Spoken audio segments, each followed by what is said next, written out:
He's like, Mom, lay with me. There was so much going on. There were like 50 cops there. This is the mother of 19-year-old Austin Harrouff, Nina. Mere moments before this interview, Nina had to watch as her son not only killed 2 innocent people, but devoured them. The teenager killed a husband and wife, and the man's...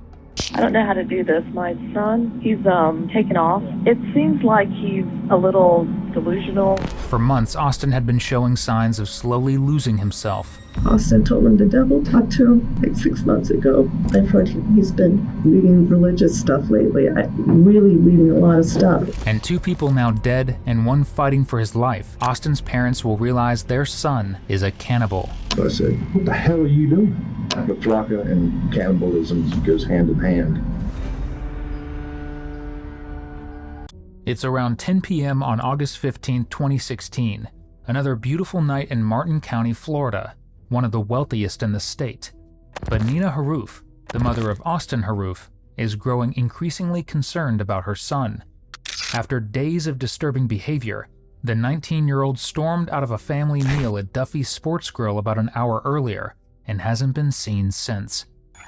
Worried for his safety, Nina calls 911, but little does she know it's far too late, because as she soon discovers, it's not Austin's safety she should be worried about, it's everyone else's. Yes, I don't know how to do this. My son, he's kind of taken off, and I'm concerned about his own safety. It seems like he's a little delusional, or he's wearing white shorts, and he had a blue polo on and a red hat. Make America great again. And he was out to dinner with his dad today, and he took off, and we just, he was with his sister, and he says, he feels immortal and like a superhero. So I don't know what's going on with him. Nina has every reason to be concerned, because just half an hour earlier, what's going on with Austin is one of the worst and strangest crimes in the state's history. And when it comes to Florida, that's saying something. Jeff Fisher is home in bed when he hears a blood-curdling scream coming from his neighbors across the street.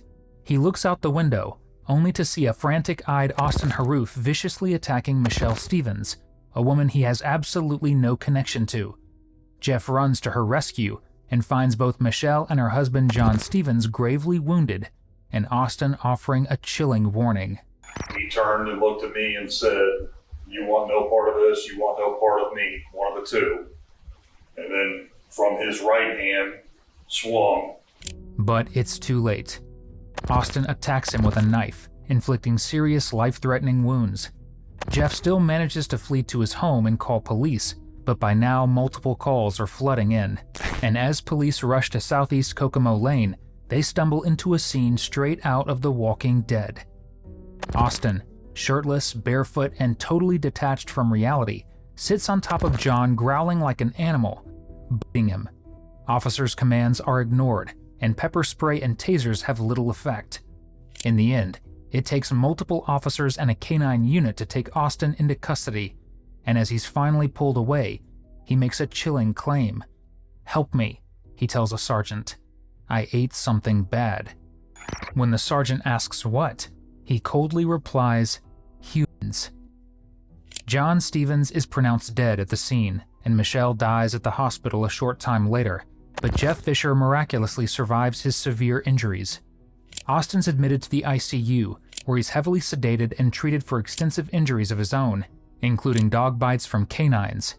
Now, with an entire state shocked by an inexplicable crime, everyone wants to know one thing: why? Only Austin knows. But as police wait to speak with him, and doctors wait for the results of a toxicology test, detectives speak with his devastated parents Nina and Wade to fill in the pieces of this bizarre and shocking crime. My name's Eugene Marqueta. I'm the Martin County Sheriff's Office. I'm the detective that's handling the investigation. He's from the State Attorney's Office, Jeff Hendricks. Okay. I know it's a terrible situation, but I want to ask you some questions about the night that the incident happened. When was the last time you saw him? At 8:20? something like that. Okay. Where did you see him? That's when I dropped him off at Duffy's. You dropped him off at Duffy's? Okay. Who did you drop him off with? I just dropped him off in front of the door, and he walked in. Okay. What was he wearing when you dropped him off? Some white shorts Mhm. and a blue polo shirt. Okay. That's when you dropped him off? Okay. Was he at Duffy's already? Or? I was at home earlier, I think 7, Uh-huh. and he knocked on the door. Uh-huh. And I open it, and he walks in, and he's just in his shorts and a sweaty Mm-hmm. no shirt. What color was that shirt? He didn't have a shirt on. Oh, he didn't have a shirt. I think earlier in the day he may have had a white shirt, a white jersey. I don't remember. Okay. And when he knocked on your door, what did he say? He didn't say. He just came in, and I said, "Where's Haley and Sam?" Mhm. Because I knew he was out with them. And he says, "I don't know." And I mean, I don't know exactly the chain of events for me Mm-hmm. going to the kitchen. Yeah, And because I was cooking dinner, and I said, "Are you hungry?" And he's like, "Yes." And I think I was in the refrigerator, and I look over, and he's got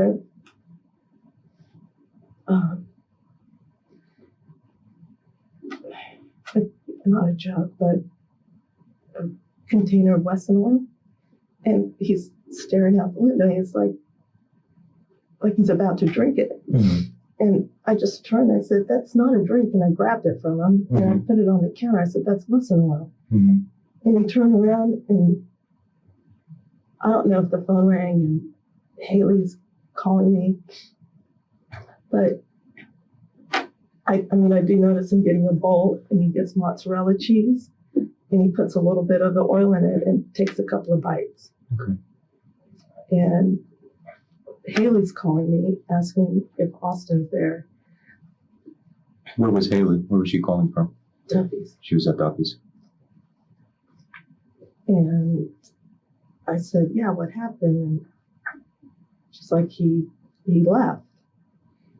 So I'm like, "Austin, why did you leave?" He goes, "I don't know." I said, "Come on, why did you leave?" He goes, "I didn't want to wait." Mm-hmm. I said, "Well, is the food ready?" And they're like, "Yes, have him come back and eat something." So I said, "Do you want to go back and eat something?" And he's like, "Okay." And I don't know where he went to get his shirt. I want to say it was the back bedroom by our bedroom. And he got a polo shirt and put it on. And I guess I got the keys and we left. Nina's clearly in shock, but she's still able to give detectives a detailed timeline of the evening.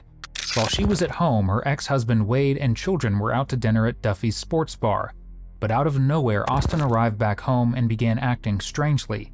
He wasn't wearing a shirt and attempted to drink vegetable oil straight from the jar. Nina drove him back to the restaurant, but minutes later, Austin vanished yet again. Now at a loss, the family did the only thing they thought they could do: call 911 and begin searching themselves. Unfortunately, it was already too late.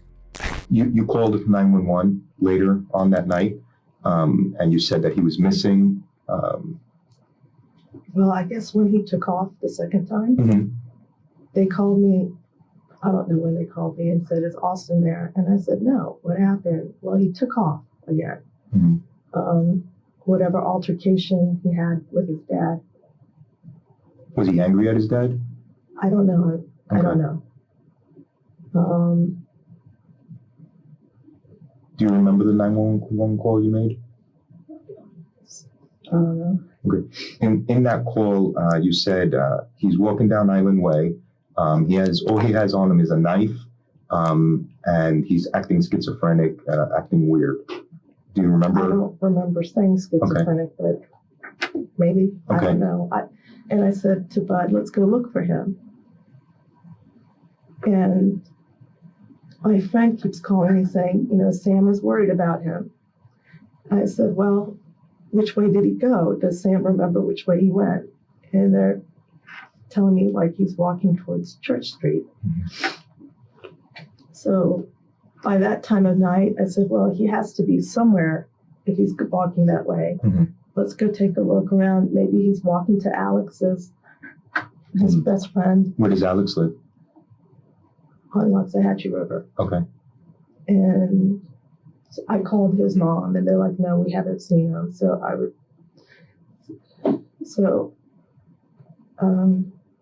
We get in the car. I mean, I don't know what detail you want. No, I just want what you remember and what. Went by the crime scene. Okay. And I asked the detectives or whoever the police, have you seen my son? I said, he's wearing white shorts and a blue polo shirt. And, there was so much going on. There were like 50 cops there. And he asked his sergeant, hold on. And they said, well, do you know an Ivy? And I said, no, I don't think he knows an Ivy. Do you know the Stevens family? No. You ever met them? Okay. What about the Fisher family? Do you know anyone on that block? No. Okay. Does he know anyone on that? Not that I know Not of. that you know of. So you mentioned on your 911 call that he's acting schizophrenic. Is there any history in your family of schizophrenia on your side of the family? Any sign of mental illness on your side of the family?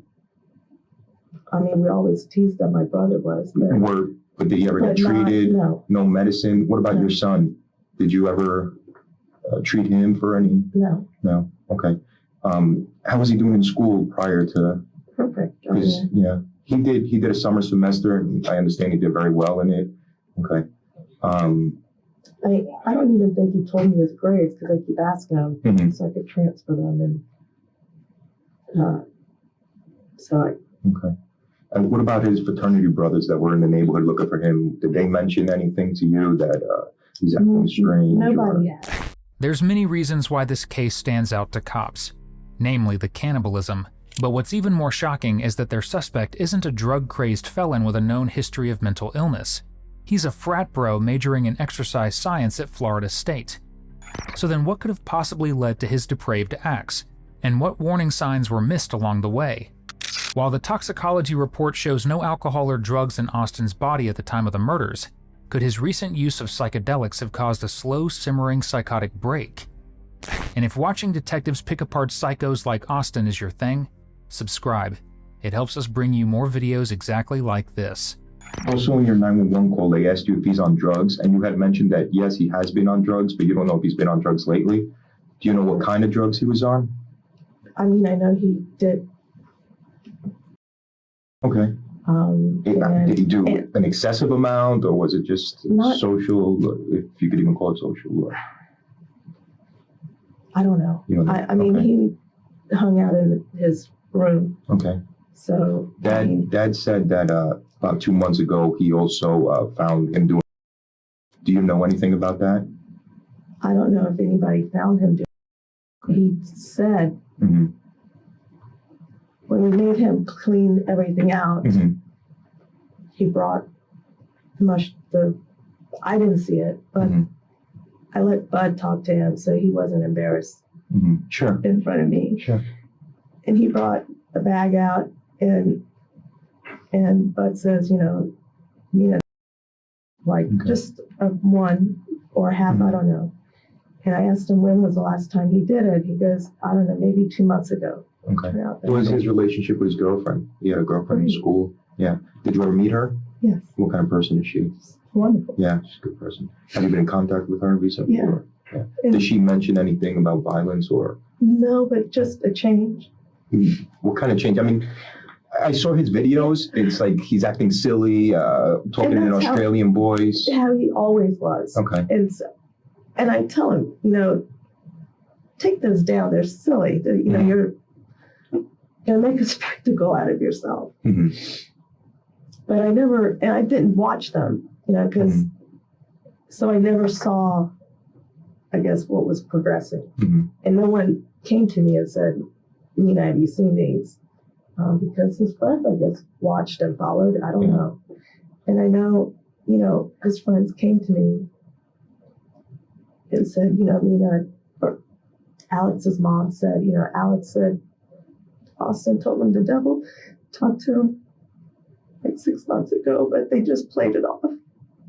Who did he tell that to? He told it to Alec. To Alex?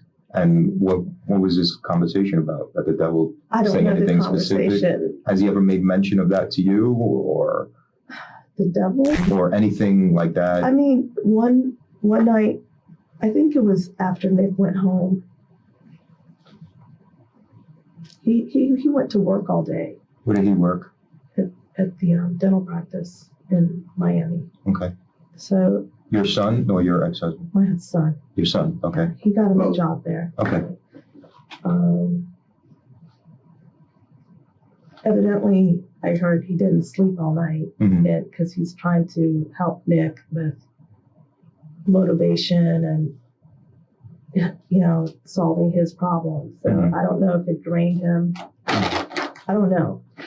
And he went to work and he came home late. I don't know why. So I assumed they ate dinner. Mhm. So he's like, no, I hadn't eaten anything. So I was making him stuff. And he goes, my purpose of life is to help people. And he brings out this brochure like a Jehovah's Witness. Mhm. And he goes, God talked to me. And Bud looked at him and he goes, Austin, God didn't talk to you. You may have had some enlightened experience or something. And that's when it's like, did you guys do anything last night? Mhm. He goes, no, I didn't. Mhm. And that's when we had him bring everything out. And I said, you can't help other people if you can't help yourself. And he goes, you're right. So he went and threw everything out. I don't know if he threw it in the lake or, Mhm. I just was trying not to watch. So Mhm. they could Do you have a lake behind your conversation. house? Yeah. Yeah. Okay. What kind of drugs besides? There may have Was he been on- one or two Vyvanse. I don't know. As Nina describes recent incidents in her son's life, she paints a disturbing portrait of a young man seemingly unraveling at the seams, and right before everyone's eyes. Because now that it's clear just how far gone Austin really was, his strange statements, drug use, and bizarre videos like these that he posted on YouTube puts everything else into a heartbreaking perspective.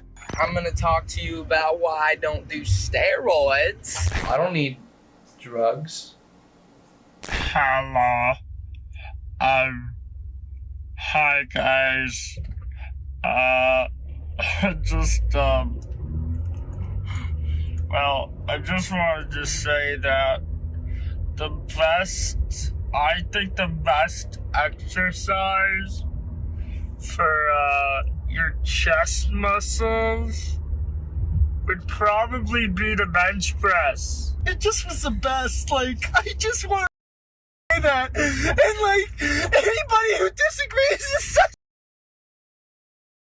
But how could a bright and successful student athlete seemingly lose his mind within a matter of weeks, to the point of turning into a bloodthirsty cannibal killer? And he was great in school. We played football, no problem, straight A student. Okay. What about at home? What kind of changes you notice at home? I mean, when he came back from FSU, it was, I want to be a rapper. Mm-hmm. I'm like, Austin, you have to finish school first so you could fun rapping. And he goes, I know, but, I can make so much money. All these people are doing it and I'm going to be famous. So he started with these songs and I'm like, these songs are vulgar. Mm-hmm. He goes, but they're funny. I said, they're not funny. I said, and he goes, Mom, that's what people listen to nowadays. And I'm like, I can't relate. Yeah, So unfortunately, he's right. Young kids. And I just said, I wish you would take it down or change the word. Mm-hmm. Okay. He got into working out. He's always worked out. He's always okay. Since he was in football. Okay. He was like the number one person in the weight room. Do you think he was using any enhancements, any steroids, or? I don't believe. I'll never believe that he's used steroids. Okay. Did you notice any mood swings to violence, or never? He's always been okay. I don't know what to say. Do you mind if I've been asked this back when law enforcement talked to you earlier? How did you find out when you left when they asked you who I did the DUI? Right, which I left. And then you I found went out. home. They came to the house at 2:30. Okay, and that's. Did you continue to look for him? After No, that? I went home. It's like finding a needle in a haystack. After that, we went around some of the shopping centers, and then went home. And my friend, whose husband works for the police department, also is like, call 911. And I'm like, she's like, it's best to do it now. I'm like, okay. So I'm thankful I had her to guide me, because And then the next, I guess, information you got was probably when they were knocking on your door. I laid in bed waiting for the phone. But, I was texting Wade if he's heard from him yet. And then, yeah. The drive from your house to Duffy's after you put on the white shorts and the blue shirt.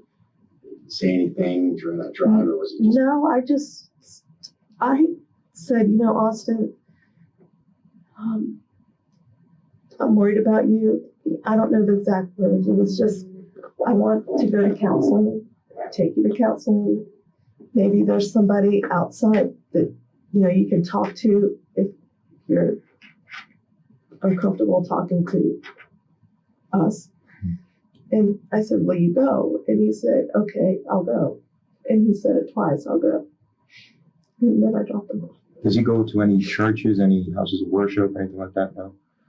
No, but I've heard he's been reading religious stuff lately, and really reading a lot of stuff, which I never knew. Mm-hmm. His friends are telling me. When you called 911, you said he has nothing on him. He doesn't have his wallet. He doesn't have a phone. All he has is a knife. Did you see that knife on him? I didn't see the knife on him. How did you know he had the knife? The kids told me. Okay. I didn't see it, but he had it in his pocket all the time. Okay. And How did he always have a knife on him, or was it recent? there are other knives and stuff, but I've always taken them and put them on the shelf in the closet because there's no need to have it around, and he's never asked for them. Yeah. Does he have his own bedroom? Is there anything out of the ordinary in there that you've noticed, or nothing? He sleeps well? No, I didn't know he hasn't been sleeping. Okay. I noticed it that night that I told him, you got to help yourself, and but God talked to him, and he's like, Mom, lay with me. And, he's 19, it's like, yeah. Do you lay with your... Yeah. I said, I'll lay here for a minute and I'll let you fall asleep. And, he was going, I think I've read too many motivational books. I don't know how many he's read. And he goes, I did help self-hypnosis. And I'm like, how do you do self-hypnosis? And he got his computer, and there was this video, I guess, that came on. I'm like, I don't want to watch that, Do you remember anything of the video? It was just this blue. It started with this blue panel, and I'm like, I don't want to watch that. I left, after I thought he was comfortable, and he came back, and he's knocking on the door. I'm like, what's wrong? He goes, can I sleep in this? Because his old room was across from ours. He goes, can I sleep in this room? And I'm like, sure. So him and Bud went and got the mattress. And put it down on the floor. And I left the door open if he was scared. And he fell asleep. Okay. I think that night he had a good night's sleep. Okay. How long ago was that? Maybe I don't know if it was the 10th or 11th. Okay, so it's recent, very recent. And has he kept sleeping in that room? And has it? Yes. Okay. Yeah, he said he felt isolated in the other room. As Nina tells it, Austin was now hitting the trifecta of signs associated with a complete mental break: insomnia, religious hysteria, and delusions of grandeur. And while just one could be dismissed as a phase, Put together, they show the mind of a young man on the brink of madness. Yet even after this bizarre self-hypnosis incident, Nina still wanted to give her son the benefit of the doubt.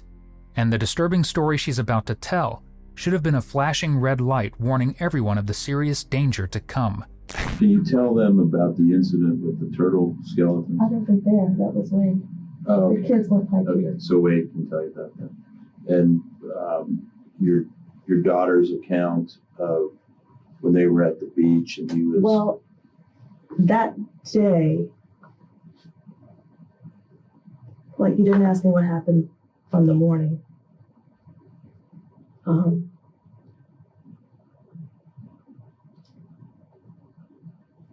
night before, we had a family dinner. Everything was fine. I mean, he was just as nice as could be, talking to everybody. And when we left, he said, I want to pick up my car at his dad's, because that's when they came back from the gun show. And I said, well, can you pick it up I'll drive you and pick it up in the morning. He's like, okay. So apparently that night he didn't sleep well because Haley, he would go into the room and get the dog and try to sleep. And apparently, I guess he went up to Haley's room and slept in her room. Was she there? Mm-hmm.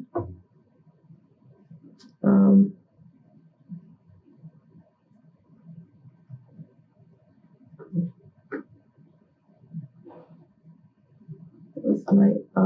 So he gets up early in the morning and takes off. And I text him, where are you? He goes, something like, I'm going to get the car, or I may have said, are you going to get, I don't know. And I said, do you want me to give you a ride? He said, no, I'm fine. And he's like, listen, if, I have it on text. You can read it if you want. I said, do you want me to pick you up and take you to your car? He said, I'm fine, stay there. Listen, no matter what I say to you, I'm protecting you even when you think I'm evil. Nice guys finish last. This is like 9:30 in the morning. And I said, what does that mean? And he said,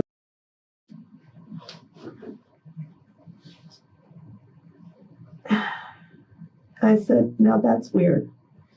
Can you at least tell me where you are? And I think I called his dad to say, he said this to me,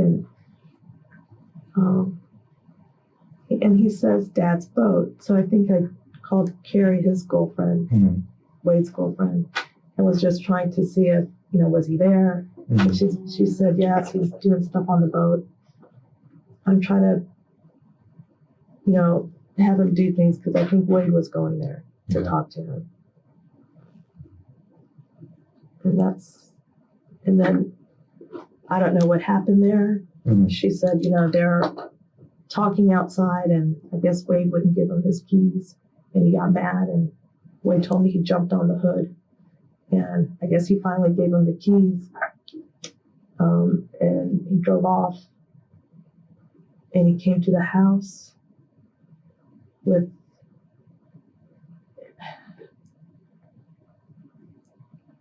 I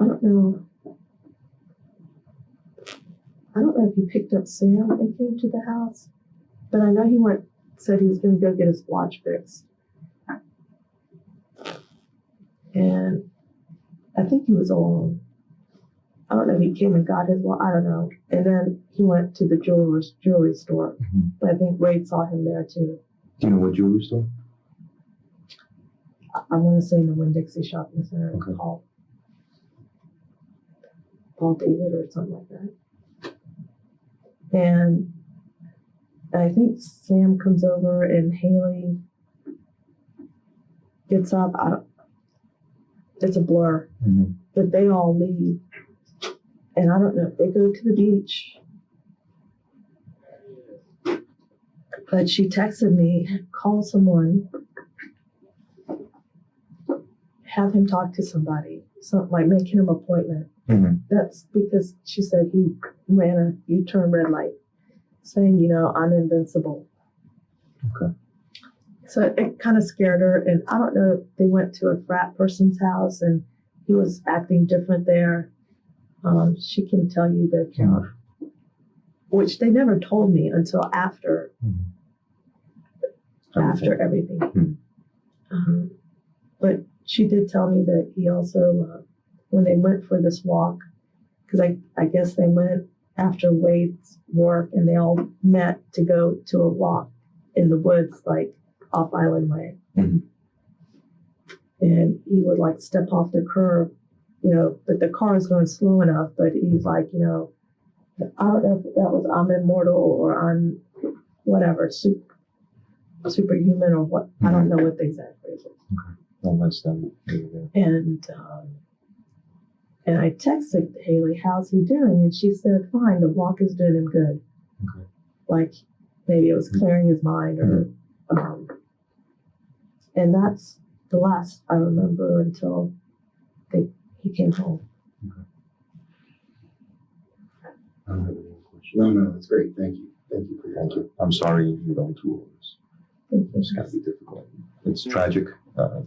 So if there's anything that I could do or we could do for you as a department, we have a chaplain here if you'd like to speak to, whatever we could do for you too, okay?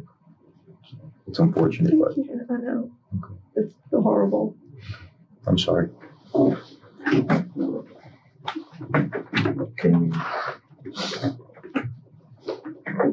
As Nina's interview ends, detectives have a far greater understanding as to what may have happened to her son, even if she doesn't.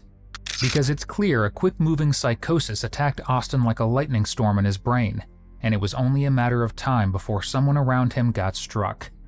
Unfortunately for John and Michelle Stevens, and their would-be hero Jeff Fisher, they found themselves directly in his path.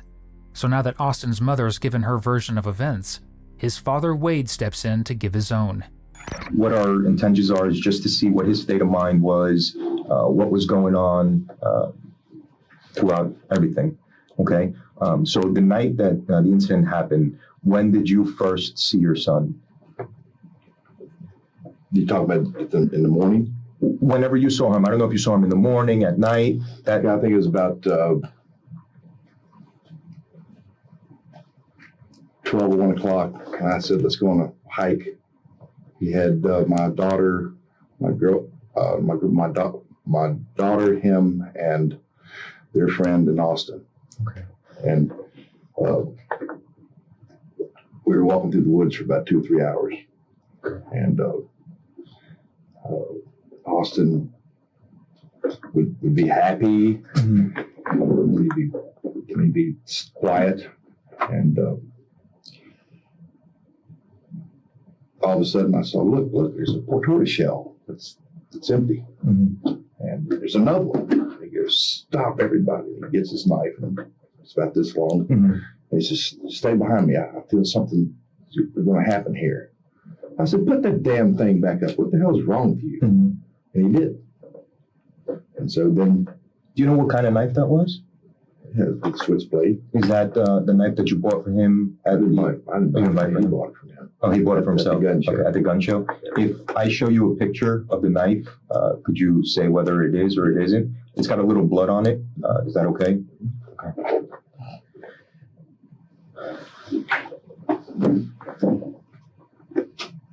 You can make it bigger or smaller. Yeah, it's Green the knife. green. Best I could tell. That's the knife he had. Yes. Okay. What's that, about a 3-inch blade? Yeah, looks like about. Okay, so he, what did he say was going to happen to the turtles? Anything? And when he acted like he get behind me, I think something's going to happen. And what I was doing for the last 2 weeks is trying to joke him out of it, the psychosis. And I said, put that away, you're crazy in hell, stop. Okay. So then after that, we continued to walk, and we went into a clearing of the residential thing, and he decided to run. I sat there and watched him from afar sprint about 2 or 3 miles. Wow. At once. Quick. Wow. And so he's totally dehydrated. And we decided we were going to go to Duffy's to eat. Mm-hmm. So we went to Duffy's and we're sitting there. And he says he's going to the bathroom and he disappears. And so we're all wondering what's going on. And his mother calls up my daughter and says he's there. We walked about 2 miles to home. Oh, sorry. No, that's okay. And this is hard enough. I mean, Jesus. We also got a call from the hospital. Yeah. This morning. Yeah, we called also. They said that he's okay. Okay. They told us he was in bad shape. Yeah, well, we spoke to the head nurse there about 30, 40 minutes ago, and they said he was okay. He was in good shape. Oh, really? Yeah, they told us he had 102 temperature, and you might have to come see him. Really? Like a deathbed. I would like to know that. They did make it sound pretty urgent. I mean, I don't know. Because Sergeant Carday called the head nurse there, and because we call every day to see how he's doing. Like a male? Like a... I don't know who she spoke to. I could call her in. And, you want to see if you can't find the truth on that? Yeah, absolutely. Yeah, absolutely. Not very good timing. Mm-hmm. Well, none of this is horrible in all accounts. The behavior Wade describes is disturbing to say the least, and the culmination of weeks of a worsening psychosis that simply couldn't be laughed away, no matter how hard he tried. But little did Wade know that things were hitting a breaking point, and it was nothing a family hike in the woods or a dinner at Duffy's could solve. So anyway, he sprinted for 2 or 3 miles. I witnessed it. Mm-hmm. Goes to Duffy's, ordering food. I think he did get some iced tea and he drank it. Mm-hmm. 1 glass of iced tea. Okay. Till like he's going to the bathroom and left. Find out he's at home. Mother says, "What are you doing?" He gets him. She said she's cooking. She looked and grabbed the thing of Wesson Hall, and he was going down it. She goes, "Stop!"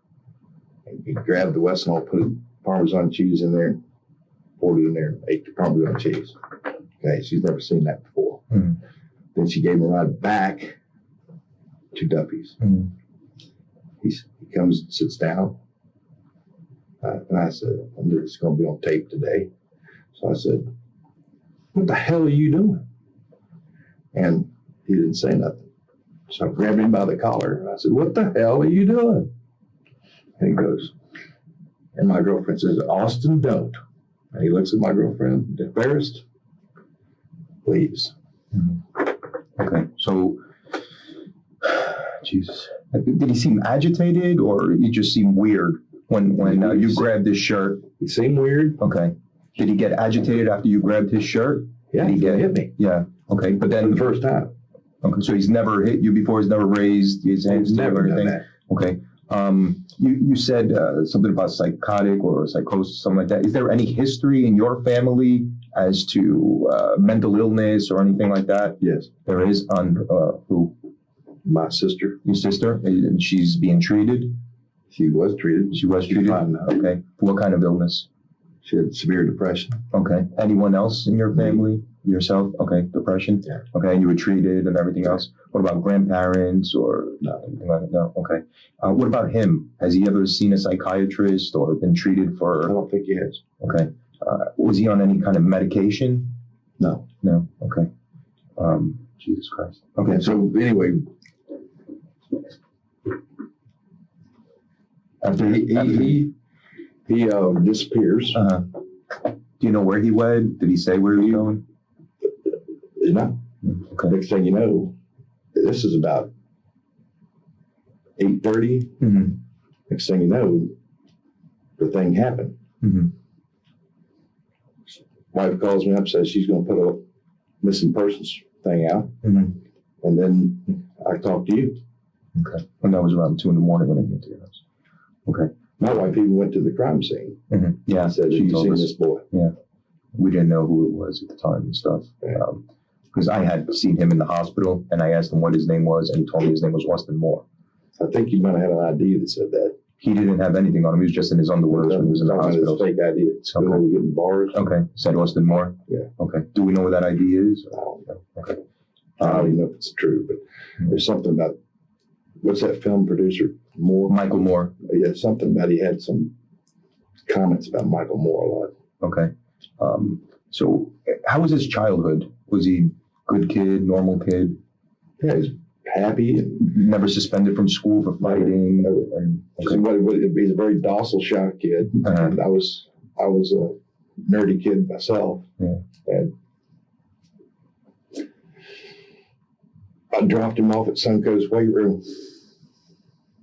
And he became a good football player and a weightlifter and everything.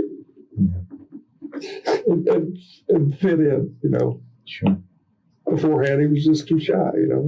Did he eat any drugs? I know you guys had like an intervention with him. You found.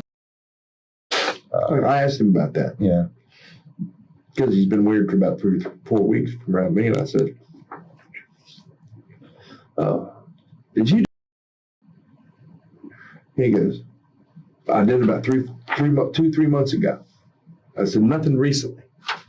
And there's this little homeless kid that they feel sorry for, that they have come over. Mm-hmm. And then he cut these crazy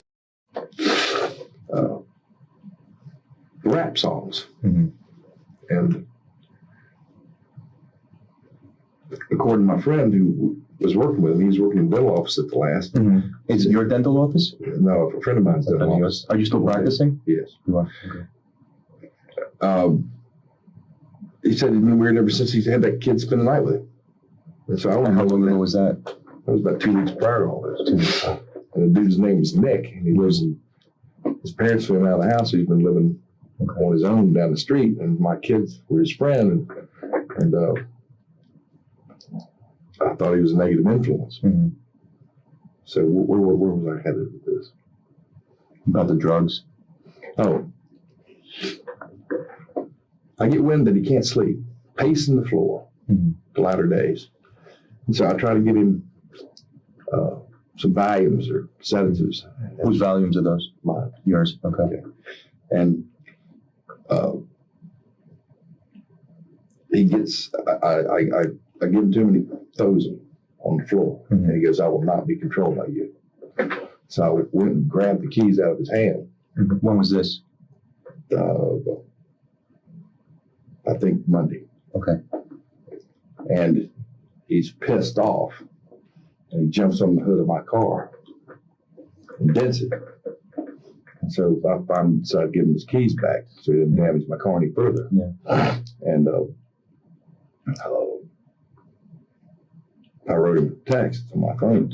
I said, you damaged my car.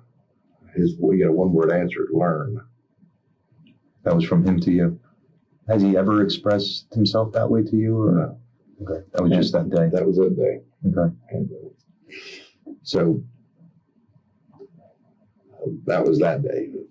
Nearly overnight, it seems Austin turned into a completely different person. But just like Nina, Wade appears convinced that at least some of the blame belongs with Nick, a homeless boy Austin befriended, who they believe to be a bad influence on their son. But how much could Austin have really changed after spending just one night with him? It's far more likely that his psychosis has been bubbling up underneath the surface for some time, just looking for a perfect set of circumstances to emerge, and then wreak havoc. The day before, me and my girlfriend decided to go ride bikes at this river bend. And so we're riding bikes, and we ride for about 2-3 hours. And this man, my boy is in top shape, right? All of a sudden, I'm riding down, they call it the slop area. I look behind me, he's out there. And I said, what the hell is wrong with you? He goes, I'm tired. I didn't sleep good last night. But I mean, you're talking about a top shape guy who can't even keep up with fat me, you know, riding a bike. So we turn around, I put the bikes up, and we go back, and then we go eat that night. That's Sunday night, okay? And I'm talking about a business deal with a guy at a restaurant, and I was eating at his place, and I keep on telling him, I want my Frosty back. Stop being so serious. I want want my old Austin back. Mhm. And he refused. He says, I don't do drugs. I'm not doing it anymore, and I'm not drinking anymore. And he did do that in the past. Mhm. Excessive? Not, I'm hearing, he made good grades. Mhm. I don't think it was excessive. Mhm. And so he goes up and he leaves that restaurant. This is Saturday. Mhm. Girlfriend Lou's looking for him, can't be found. Freak out again, get a call about an hour later. He'd gone to a family, asked him for a ride home. They put him in the back of a pickup truck, and they give him a ride home to my wife's house. And they finally find out he's all right. And that was Sunday. Yes. What restaurant did you go to then? Calaveras. So I'm Saturday or Sunday? This is a Sunday, I think. So I'm pissed off. This is the second time he's left me. And On Monday was the second time he did that to you. right. What else? Then the night before that, we're eating in the restaurant with my girlfriend and him. And it's like, where's your friends at? Because he likes his friends. He always goes and lifts weights with his friends. It's abnormal behavior for him not to lift weights every single day. And it's with his friends. He was a leader of his friends lifting weights. Right. And he wouldn't say nothing. I said, Where would he work out? a Gold's Gym. In Gold's Gym? Okay. I said, where's Alec? Where's your friends? Mhm. He goes, they're up. So I said, did you have it out with Alec? He goes, he didn't say nothing. So I called up Alec, and he never called me back. So I noticed him hanging around me, clinging to me, and his friends distancing. So that night we were talking about taking a road trip to Chattanooga. He wanted to go. Maybe going to Alaska. He wanted to go. He just wanted to be with me all of a sudden. And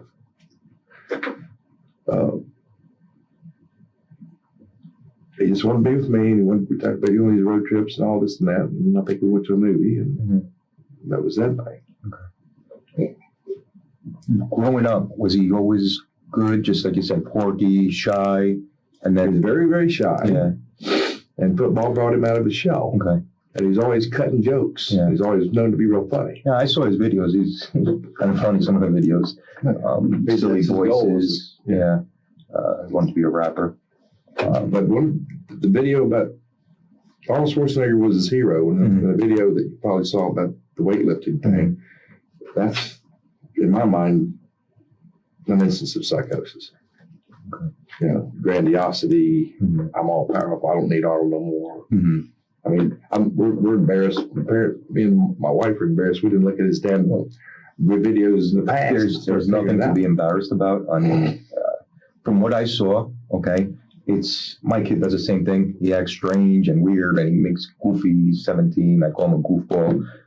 It's nothing embarrassing. So just put your mind at rest there.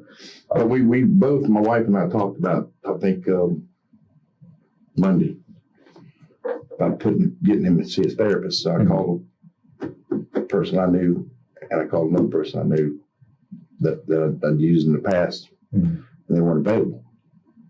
Has he ever seen a therapist before? No. While efforts were made to get Austin help, it was sadly a case of too little too late.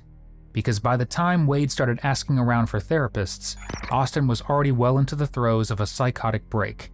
So now, instead of fitness and weightlifting, he was leaning into a new obsession: religion.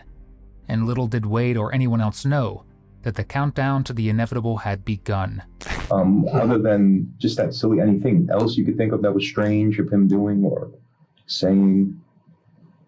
Yeah, I mean, I worked with him at the dental office the last month. He'd go up to homeless people and start talking with them and being friendly and grabbing their religious literature. I mean, he would start telling us his views about the world and this and that. And as I'd try to joke him out of it, he would start crying. And I said, what the hell is wrong with you? You know, because he's taking everything so serious. And we had an hour down there, an hour back, and he'd always never go to sleep. And then all of a sudden he'd come out of the house like he was real slow. He said, I didn't sleep last night, just lethargic. That was one thing I commented on, but he was just learning about life. He learned how I had him do 2 implant surgeries with me and stuff like that. He was really getting into it. You know. Do you know if he's done anything else? I mean, he showed, we were thinking because that, but it doesn't quite match because that raises your body temperature to about 105, 106, just like excited delirium does. But his body temperature at the hospital was 97. Right. So we're not ruling it out. It could be. Can I ask him about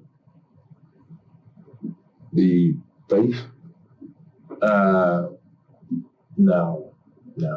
You know, there's, you know, Dr. Harrouff is a dentist, right? Yeah, sure. So, you know, he's certainly familiar with Dr. Subran, and, you know, I just don't think that's an issue in this case, so we'll leave that. Cannibalism goes hand in hand, and don't think it's an issue at all. Okay. Didn't have enough time to get a hold of anything or anybody. And that's what I'm saying too. He had no money in his pocket, no cell phone. So he left there, and the only people that knew that he left was the restaurant was you and your family. Right. So unless he saw a friend or family member that picked him up and said, "Hey, I got drugs, you want to take it?" Yeah. But then the effect time and Right. you know, it wouldn't equate. You know. Yeah. But we're trying to retrace his steps all along throughout the whole day to see if he did have a chance to ingest any drugs or anything like that. But there's no other. There's a cut through. You go to Duffy's, walking down the street. The first right, and another right is where this homeless kid lives. Okay, so it's the first right and then another right outside of Duffy's. Right. Okay, through the woods. And the one I didn't hear for him to hang around with. Nick. Yeah. And I'm definitely going to interview Nick. but what the bottom line is on the way home, if he made a detour, that's the only thing I can think of. But the man did live in a bad section of town. That's the only thing. I thought for sure that garage he got something, but it could be. No, we can't sit here. Yeah, and right, because I could do that all day, and it's driving me crazy. Unfortunately, there would be no easy answers when it comes to the question of why Austin did what he did. There were no drugs found in his system, no symptoms of excited delirium, just multiple signs of a rapidly spiraling mind, all happening so fast that his family found themselves too stunned and terrified to act. Due to extensive psychiatric evaluations, COVID-related court delays, and Austin's prolonged recovery from his injuries, the case wouldn't reach a court until 2022. He was originally charged with 2 counts of first-degree murder and attempted first-degree murder. But experts retained by both the prosecution and the defense came to the same conclusion. Austin was suffering an acute psychotic episode during the attack and couldn't distinguish right from wrong. A judge found him not guilty by reason of insanity and committed him to a secure state psychiatric facility. If you enjoyed today's video, be sure to subscribe to our channel. 80% of everyone watching isn't, and your support would help us more than you realize. It's free, and it keeps this channel alive. You can also check out one of the craziest cases I've ever covered right here, or one of my newest uploads right here.